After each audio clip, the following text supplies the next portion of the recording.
Miss Kangana Ranaut जी। लोकसभा में winter session के दौरान कई अनोखे नज़ारे देखे जा रहे हैं। बुधवार को स्पीकर की कुर्सी पर कांग्रेस सांसद कुमारी शैलजा नजर आई, जबकि उनके सामने हिमाचल प्रदेश की मंडी से सांसद और एक्ट्रेस कंगना रनौत थी। बता दें कि सभापति तालिका में शामिल सदस्य स्पीकर के आसन पर नहीं होने पर सदन की कार्यवाही का संचालन करते हैं। सभापति तालिका में कुमारी शैलजा के अलावा विपक्ष के कई सांसदों का नाम भी शामिल है। कुमारी शैलजा ने जब कंगना रनौत का नाम लिया तो उन्होंने कहा कि मैं रेलवेज अमेंडमेंट बिल 2024 पर अपने विचार रखना चाहती हूँ। तो क्या कुछ कह रही हैं कंगना रनौत, हम आपको सीधे लिए चलते हैं और सुनाते हैं कंगना रनौत ने क्या कुछ कहा। वो लॉज हो, ब्यूरोक्रेसी हो या सरकार के दफ्तर हो, उनके लिए वो एक्सेसिबल होने चाहिए और उनके लिए जो है वो किसी तरह का स्ट्रेस जनरेट ना करें और इजीली अवेलेबल होने चाहिए।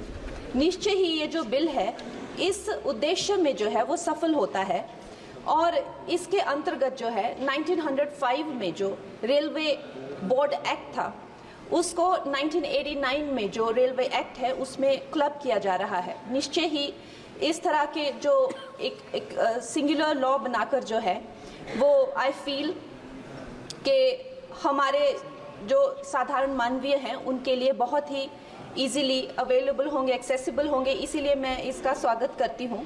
और another very important government body railway board, जिसको डायरेक्टली जो कॉर्पोरेट्स के जो हर्डल्स होते हैं, जिसको हमारे प्रधानमंत्री जी हमेशा कहते हैं कि दफ्तरों के चक्कर लगाने या लोगों को एक डेस्क से दूसरे डेस्क भेजना, आई थिंक इससे भी उनको जो है वो छुटकारा मिलता है। ये डायरेक्टली जो है सेंटर के अंडर जो है रेलवे बोर्ड को लिया जा रहा है, इसका भी मैं पूरा स्वागत करती हूँ।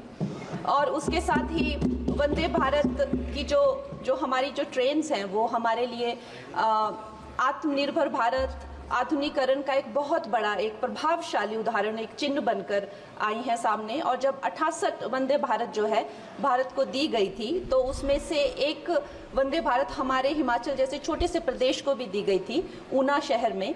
उसके साथ ही मैं जानती हूँ कि हिमाचल बहुत ही एक दुर्गम क्षेत्र है, मगर जिस तरह से हमारी सरकार भारतीय जनता पार्टी जम्मू कश्मीर हो गया या और पहाड़ी इलाके हो गए, उनमें जो है इतने ज़्यादा रेल प्रोजेक्ट्स जो है वो लॉन्च कर रहे हैं, उसी के साथ भी हमें भी हिमाचल के लिए बहुत ज़्यादा जो है वो सर्वेज हो रहे हैं, रेल का बजट मिला है।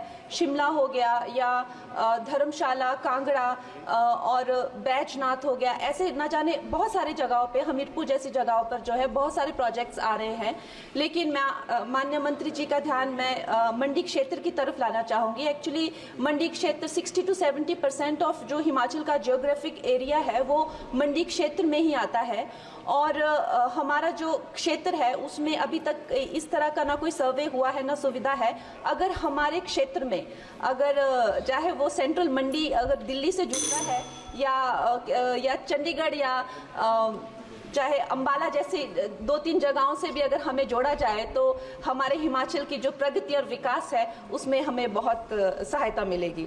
और उसके साथ ही मैं बहुत बहुत बधाई देती हूँ हमारे मंत्री जी को for 2024 railway amendment bill. Thank you.